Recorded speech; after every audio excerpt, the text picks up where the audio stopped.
새벽 임우희. 커튼을 연다. 새벽이 닦아놓은 아침 햇살이 나를 부른다. 창 너머로 들에 핀 코스모스가 손짓을 한다. 이슬이 촉촉하고 은은하게 반짝인다. 햇살과 이슬이 만들어낸 자주색과 노란색 코스모스를 나는 특히 좋아한다. 새초롬하게 서있는 코스모스는 한 손으로는 새벽을 거머쥔 채 다른 한 손은 살랑살랑 흔들며 아침을 인사한다. 햇볕이 노동할 시간이 다가온 것이다. 이제 과일은 햇볕을 제 안에 받아들여 다디단 과즙을 만들고 곡식은 알갱이 하나 하나를 알차게 연글게 할 것이다. 나는 언제부터인가 현재를 넘어 불확실한 미래를 생각하는 버릇이 생겼다. 아무것도 준비되지 않은 나에게 암이라는 날벼락이 떨어진 이후다.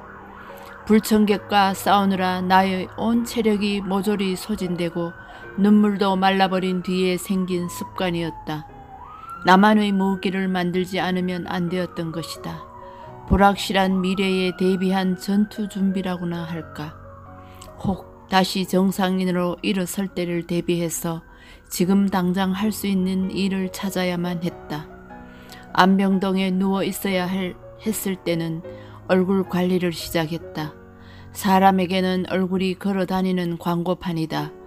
어느 정도라도 활동할 수 있다면 맑고 생생하게 깨어 있어야 한다.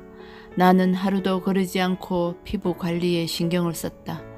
주위에서 어떻게 생각하든 개의치 않았다. 혹자는 암 환자의 자기관리에 대해 의아하게 생각할 수도 있었다. 그러나 나는 상관하지 않았다.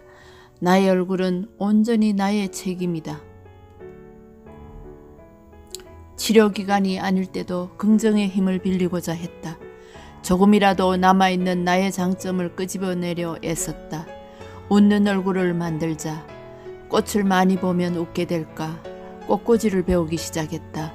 꽃은 내 안에 숨어있던 또 다른 향과 다른 감각을 일깨워주는 듯했다. 컴퓨터는 세상과의 소통과 더불어 상상하지도 못했던 또 다른 세계로 나를 인도했고 인문학의 세계였다. 관심을 가져보니 생각했던 것보다 훨씬 흥미롭고 폭넓은 분야였다. 인문학적 소양이 삶을 윤택하게 해주는 윤활유 역할을 해주는 것을 그때까지 나는 모르고 있었던 것이다. 나는 왜 그동안 이 아름다운 것들을 외면하고 살았던가. 어린 시절과 가족들이 소중하게 떠올랐다. 또 다른 내가 보이기 시작하는 것이었다. 중학생 때는 새벽 일찍 일어나 열차를 타고 대도시로 통학을 했다. 요즘과 달리 열차가 예정 시간보다 일찍 오기도 하고 늦게 나타나기도 하던 시절이었다. 우리들은 기차를 놓칠세라 열차가 오는 방향을 향해 위험한 철도길로 다녔다. 부산으로 가는 화물차가 지나가고 나면 우리가 타는 기차가 온다. 열차가 내뿜는 시베리아 바람보다 더 강한 바람을 피하기 위해 우리는 감옥같이 높은 철뚝벼락에 납작 엎드려서 기차가 지나가기를 기다렸다. 비라도 내린 후면 온몸이 미끄러운 풀숲에 사정없이 내동댕이 쳐서 도랑으로 우르르 딸려 들어갈 뻔했던 적도 있었다. 졸업하는 선배들에게 얻은 검은 교복 치마가 흙과 풀물로 범벅이 되곤 했다. 생각해보면 너무나 소중한 기억이라 저절로 미소가 나오는 추억이다. 가족들은 어땠을까? 건설업을 하셨던 아버지는 집을 비우는 일이 많았다. 우리는 외가와 가까이 살았다. 교회 종소리가 알람 시계 노릇을 했다. 정이 울리면 엄마는 새벽 일찍 일어나 학교 가는 나를 위해 냄비밥을 했다. 지금도 쌀밥이 익어가는 냄새는 추억 속의 엄마가 된다. 양념장만 있어도 꿀맛 같았던 엄마의 냄비밥. 이제는 그 맛도 먼 나라로 길 떠난 지 오래다. 어둑어둑한 새벽을 헤치고 대문을 나서는 어린 나를 외삼촌이 동행했다. 아버지를 대신해서 보호자 역할을 자청한 것이었다. 별 보고 집을 나서 달 보며 귀가하는 조카를 위해 외삼촌은 느티나무같이 동구 밖에 서 계셨다. 지금 그때의 그 일들을 얘기하면 외삼촌은 빙그레 웃으며 쬐끄만 기 새벽길을 잘 떠다녔느니라 하신다. 앞으로 나의 새벽은 얼마나 남았을까. 그 독한 암을 이겨내고 쉰지를 훌쩍 넘긴 얼마 전 삼국유사기를 그 옛날에 탔던 완행열차를 타고 간 적이 있었다.